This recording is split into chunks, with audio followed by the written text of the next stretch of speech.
What are flaws? Webster's dictionary defines flaws as an imperfection or weakness, and especially one that detracts from the whole or hinders effectiveness. However, over the years, I've come up with my own definition, which is undesired imperfections, pains, and scars caused by trials and tribulations necessary to prepare us for God's ultimate plan. How many of you wish you didn't have flaws? I am going to give you some context so you truly understand what God has given me to share with you. My parents were very young when I was conceived and married when I was 5. However, it wasn't their union I remember, but it was the horrible incident that stole my innocence. Unfortunately, I was sexually abused at the age of 5, which led to internal warfare, hurt, and lots of insecurities. Yet, God used this incident to strengthen me for what was to come. Throughout my adolescence, I experienced the desire to search for love in all the wrong places, to be wanted and known by all the wrong people, which led to an unplanned pregnancy. I was so not ready to be a mother and handled the responsibility of being a single mother raising a daughter. I was so not prepared for the postpartum and the depression that came after. Yet, through this trial, I learned the importance of prayer and how my prayer life would foster an unwavering faith and trust in God that I never thought was possible. It was then my will and insecurities that led me into a rushed marriage, a marriage I knew shouldn't happen, but my flawed ego wouldn't let me walk away. This led to a failed marriage after 4 years, yet I am now a better wife and humbled. God blessed me with someone who truly loves and adores me, and it was through all of these incidents that I learned a few things.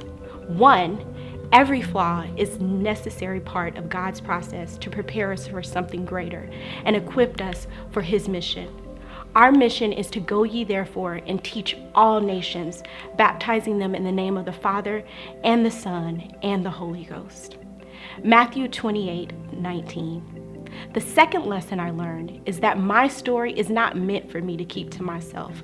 Martin Luther King Jr. said, "Our lives begin to end the day we become silent about the things that matter." God has given us all a story, and it is not our duty to be silent, but to share in the hopes of God receiving the glory and bringing them to Christ. Has God done some incredible things in your life? Have you had an opportunity to taste and see how good God is? Have you been broke or didn't know how ends would be met? I bet you God has made a way, and that excites me, and I can't sit quiet about His faithfulness even when I didn't deserve it. Our God is amazing. He is so good. And the last lesson I learned is that God's plan supersedes my plan. I think back to all my plans and desires, and I laugh. All the mess I got myself into and how God used it for a message of victory. The test I went through to break, shake, and sift me, He has allowed me to use as a testimony. The 7 years it took to earn my associate's degree, another 2 years to earn a bachelor's degree, and another 1.5 years to earn my master's degree was necessary to teach me the things like patience and resilience.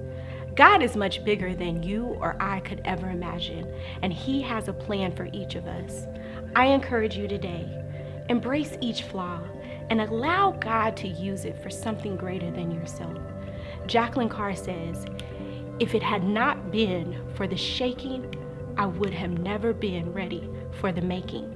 If it had not been for the beaten, I would have never known how anointed I would be.